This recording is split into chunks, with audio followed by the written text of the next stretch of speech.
Yo yo yo! It's your boy! And today we're going to go back in the history books for once instead of talking about the current stuff.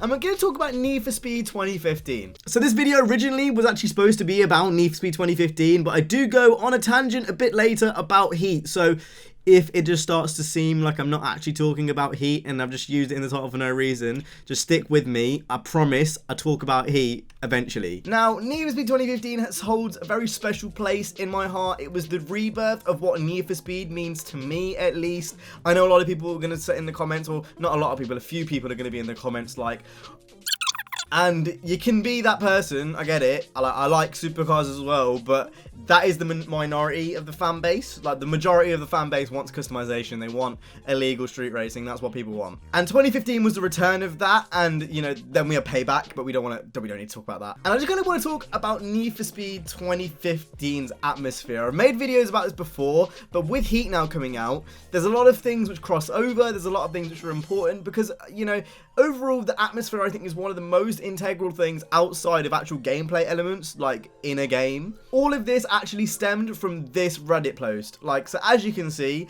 it's just a picture of Ventura Bay, but this photo, and I'm gonna sit here and rant about a photo for a few minutes because I just feel like it. I think graphics-wise, definitely at its time, it was one of those games which really wasn't appreciated as well as it is, because you just look at it, it looked real. That looks real to me. I'm not even joking. That looks real to me. Aside from that, you know, generally the color palette, it's very orangey in the kind of the foreground, but then in the background it's nice and blue. It's lit up, neon and lights and stuff. It's a shame we can never actually go to that city, but that is what it is. There's something about this which feels, and dare I say it, awfully underground. Now, before we go any further, I do want to ask you guys, do you guys agree with me when I say that Need for Speed 2015 has the best atmosphere in a Need for Speed game in recent times? When I say recent times, I mean like 2010 onwards. I don't think there's many other games that nailed atmosphere as good as Need for Speed 2015. Some will say Hot Pursuit 2010, and,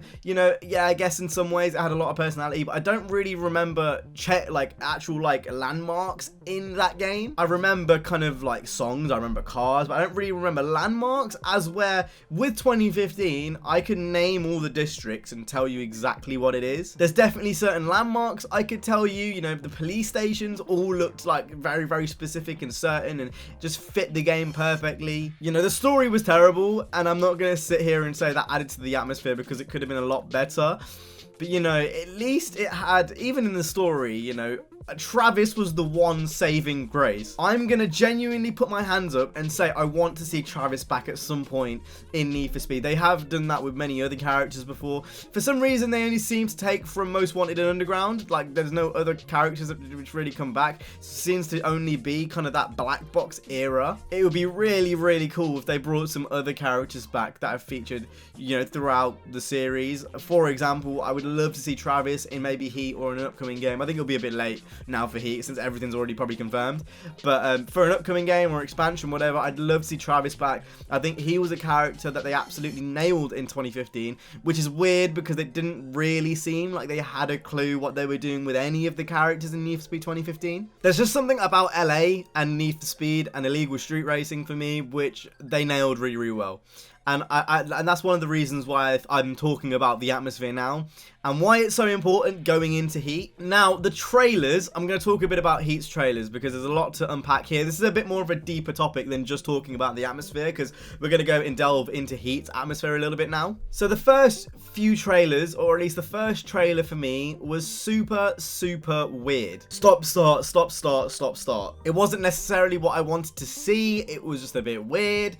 I don't know, like, looking back on it now, it reminded me a lot of Payback's E3 trailer, which had, like, the most important bits at the start, then went to, like, a splash screen, and then the trailer started. It was really weird. It was kind of like the start of one of those shit YouTube videos where they show, like, a preview at the start. It was just weird. It wasn't what I think I expected, and Heat's first trailer definitely reminded me of that. I don't know why the marketing team struggles so much with this. I'm not even lying, Ghost. Please hire me. I have a film degree. I can say that now. I will help you with your trailers. Like, all you had to do, and I'm going to reenact this. Opening scene, it's nighttime. You're seeing basically what you're seeing in this photo. That's basically what you're seeing in this photo. I'm not even going to describe it. I'm just going to show it to you. You have a monologue from that Mercer guy, who's kind of the antagonist in this game. He's the police main antagonist, Lieutenant Mercer, I think he's called.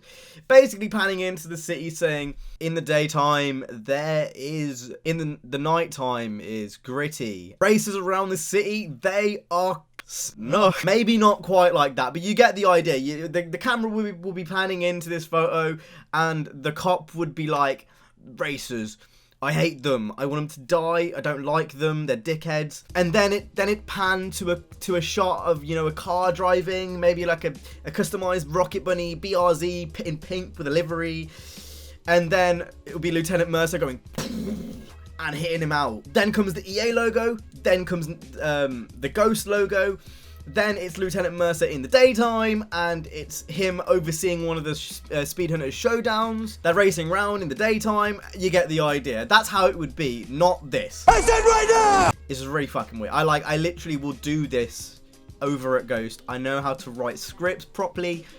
Give me a holla, holla, holla. But that's how I would have done it. Like, and I think that would have overall, I think, please a lot more people, you know. I think that would have been the one. Like, I still really disappointed by that first trailer. They picked it up in the next few. It was a lot less stop and start, but I still feel like they haven't really conveyed properly like what this game is about yet in terms of its core themes and stuff. I don't know whether that's confusion behind the scenes and maybe that's showing through the trailers. Maybe the marketing team has a completely different idea to what, you know, the branding team has, to completely different to the story team. Maybe, I don't know, like, that's just me speaking off the top of my head, but that's what it felt like for the trailers. I went a bit off topic there talking about something which I probably shouldn't have. But going back to my point of atmosphere, it's really important in this game. I think they are doing well with it. It's really hard to tell with what we've been shown so far. I did play the first mission in the behind closed doors, and it's really weird. It's because in the behind closed doors in that first mission,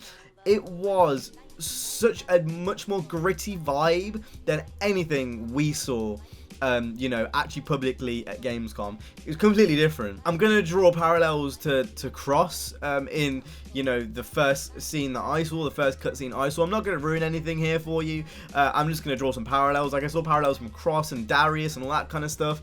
I saw, like, just it was very, very kind of cheesy, gritty, but it wasn't to the point of 2015 or Payback. It was believably gritty, if that makes sense. It didn't make an awful lot of sense. I'm gonna make that abundantly apparent now. It doesn't make an awful lot of sense still. Like, I think they really struggled to make the plot points all make sense. I don't know why. Like I said, Ghost, I'll write a script for you. It will make sense. Just hire me. So don't go in this expecting to actually have storylines and plot lines which are all solved, because that's not going to happen. But it was a lot better than, you know, it was previously. As long as the soundtrack is good, that's a very important thing. That's something which is really going to help, you know, both Pursuit Score and a licensed soundtrack. As long as those two are good, which from what I've heard so far, it does sound pretty good. As long as the color palette and all that kind of stuff matches the cinematics and matches, you know, even little things like the car liveries and the billboards, then we're going to be in for a treat. But this is one of the things which I'm really not sure about because of Payback.